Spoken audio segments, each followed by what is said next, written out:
And finally, we reached the bottom of the show. So, in our final segment, Nick Saban turned hater. But, quick recap, we talked about Kenny Payne being canned at Louisville. Also talked about Utah State's Kayla Ard being let go after having a 90 loss. 24-90, Jesus Christ. Also, congratulations to Kirk Cousins and his family in a 4-year deal with the Falcons, where $50 million of that money is guaranteed. Congratulations to Russell Wilson and his family, where $38 million guaranteed by the Broncos. And on top of that, he sold his $25 million home in Denver. On top of that, this man just signed for $1 million for 1 year with the Pittsburgh Steelers. He sleeps on a better money. So congratulations to him. Also, like I said, we're going to go ahead and close out with Nick Saban being a hater. And he went to Congress to cry about players getting paid. Yes, this dude is still butthurt that players are getting money and players are sharing in the revenue of college sports. To the point where this guy went to Washington, D.C.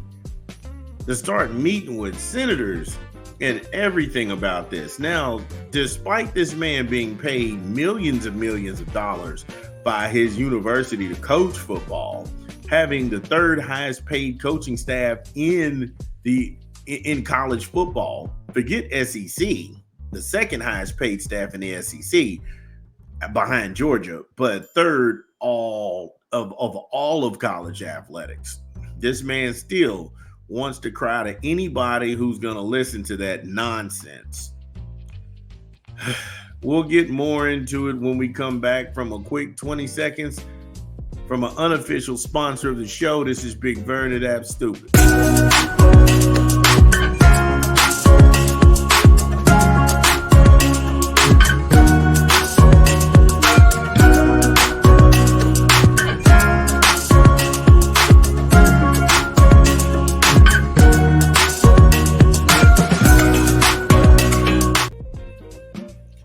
Yes, Old Spice.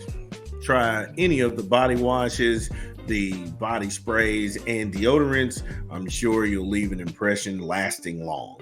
Old Spice. All right. So in Football Scoop, John Bryce, he writes, appearing on Capitol Hill for a roundtable discussion regarding both the future of collegiate athletics and the nebulous name, image, and likeness collective and payments that are pervading the landscape, Alabama's Nick Saban and athletics director Greg Bryan and ACC commissioner Jim Phillips, among others, continued the end of women's collegiate sports. What the hell? And additional non-revenue teams could arrive in the very near future. What? These guys are beyond disgusting and ghoulish. It's a problem because players are getting paid, but then you hide behind women's athletics. And really quick, when's the last time you seen Nick Saban at a women's basketball event in Alabama? He doesn't give a damn. But what they do, they use the women's athletics as a Trojan horse to say, oh, look at the women's sports. They don't bring in enough money, so they're not going to be able to get paid by the collective. Y'all don't give a damn about women's athletics. Why y'all lying? The commissioner doesn't go to the women basketball games and other sporting events. Hell, I never even seen Nick Saban at a basketball game of the men. But now when the players are getting paid, now when collectives don't have to worry about coaches and get around them and go right to the player, it's a problem. It's a problem. Knock it off. Just bad faith all the way around. Speaking at an event organized by Texas Senator Ted Cruz. So, the good people of Texas, you're faced with inflation. You're looking at grocery prices skyrocket. You're looking at the pump. You're trying to go ahead and make ends meet, and you can't get time to sit in front of your congressional representative and tell him about the hardships that's going on the ground. No, you don't have that sway. You got a college football coach from another state talking about NIL, name, image, and likeness. And if his money and his connections didn't get him that meeting, something's wrong. Because they're not meeting with everyday people like you and me about this. That is disgusting. That is beyond ridiculous. And Brian offered a stark portrait with specific details of the collegiate landscape without the engine powered by big business college football and, to a lesser extent, men's college basketball at many institutions. So they got in contact with Ted Cruz, who facilitated this meeting, Representative Senator Ted Cruz, to facilitate this meeting about the problem of kids now making money, kids now in revenue share, kids now getting a piece of video game name, image, and likeness. And this bothers them. And they went on to cry to senators and congressmen about this, about how the NIL is allegedly ruining college sports. Or is it that you can't control and bully kids into a situation that only benefits one direction? Brian is a scumbag. He said, if it weren't football, we would not have 21 sports at the University of Alabama. Okay. And he also went on to say that the Crimson Tide athletic department had a $40 million shortfall last year that was erased by revenues from the school's powerhouse football and Nate Oates men's basketball program. We did not want to see college sports lose women's sports and Olympic sports. No. You had a $40 million short because you have assistants making $9 million. Some of your assistants on the Alabama football program under Nick Saban were making more than head coaches anywhere else. Don't cry about the money and the money's not coming in, because you guys had no problem sucking up all the money. We covered this before when Nick Saban showed his true colors, and he said that the reason that he left college athletics was because of the transfer portal and also because of the NIL. Now he's going to fix his mouth to get up there and talk about, well, we were running deficits. You were running deficits because you were paying people too much money. Well, now we got to take account into paying the kids. And because we got to pay the kids, we might not have women athletics. Y'all don't give a damn about women's basketball. Y'all don't give a damn about women's athletics. We don't see the head coaches of football games at basketball games in the university. We don't see them at swimming events. We don't see them at any events other than football. But now you all plead poverty. The Mercedes high-end luxury line dealership king, Nick Saban, who's a homeowner in Jupiter, Florida, where the average house is $1 million, where people who look like you and me, when we walk down the street, we getting harassed and we don't belong here. And that's not a race thing, that's a poverty thing. Because we don't look like we can afford $1 million home in Jupiter, Florida. Yes, it's gated. And they know us when we show up.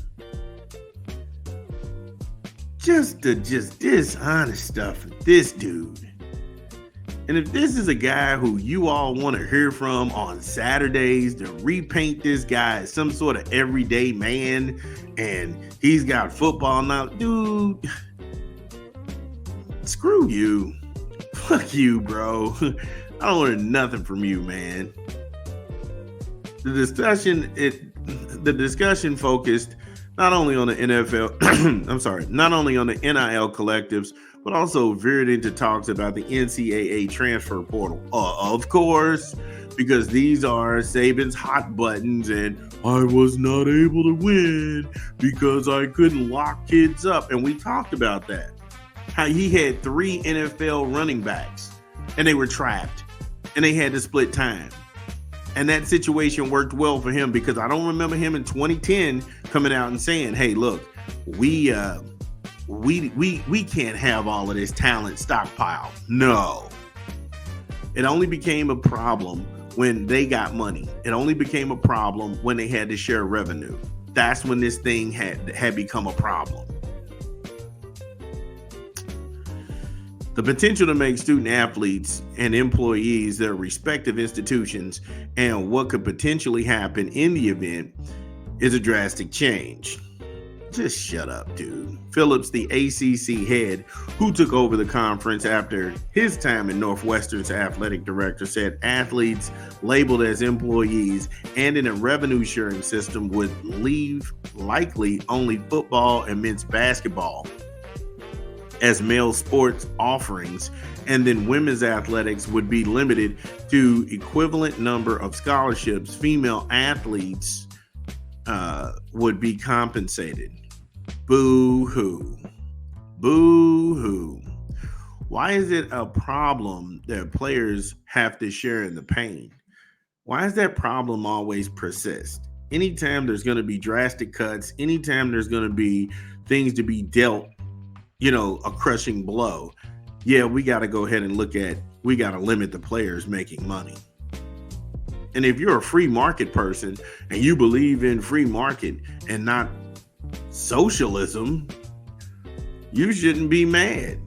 You should be like, okay, these guys, they're doing their thing. In a capitalist society, these guys are betting on themselves and they're making money. Okay. Where's the problem? Where is said problem? I don't see it. It's fiction. These guys are advocating to take back the freedom, roll the freedoms back, stop the kids from making money. We want to make all the money. Make things go back to the way it was, and maybe I'll come back as Nick Saban. And most people label him the great Nick Saban. I don't. He didn't do jack diddly dick in the Big Ten. He went down to LSU in an inferior conference at the time, and then he won the national championship. And then he went to Miami where he didn't do jack diddly dick. And then he started to lock up talent when he came back to Alabama. That's who he is to me. That's who he will always be. I will give him his respect because he's a coach. But now he's crying like a bitch. So what'd you say? What's the old saying? If you see a fool, play a fool. Yeah, you a fool, bro. You a fool clown out here in these streets. Showing up to Congress to complain about the NIL and the transfer portal. But then you're going to sit up here and say, look what it's going to do to women. Nobody ever seen you at a women's basketball game, bro. Nobody ever seen you at a chess match, at a wrestling match. When football season's over, you over. You out golfing, you out doing all this. But then you get there on these dishonest whims. Hey, if anybody, I don't even think people know what Greg Bryant looks like. Scumbag, total scumbag. These guys are horrible. They're horrible for the game. I will say it. I will always defend the players. I will always defend them making their money, putting their bodies on the line. If you all cared so much about women's athletics at that college, you could have promoted it. You could have said Nick Saban is the most polarizing guy. He could have took some photo ops with the girls. He could have been at the games, having people come out. There's no excuse for that. But now, only now, we want to hop up, go to Congress, bother those folks who have the weight of the world on their shoulders. Regardless of what side of the aisle, they're trying to do the best job that they can. You want to bother them with this nonsense. Just low class. Screw that guy. Well, like I say, great show today. Thank you to everybody who came. I don't even think we got into a 20-second commercial break from an unofficial sponsor of the show. Like I said, I was on fire about that. I thought that guy's the worst. However, it's over. We'll be back Friday with another edition of App Stupid. This is your boy, Big Burn. Take care of yourself. We love you. We hope that you enjoy the show. We hope that you share it. And you have a great day.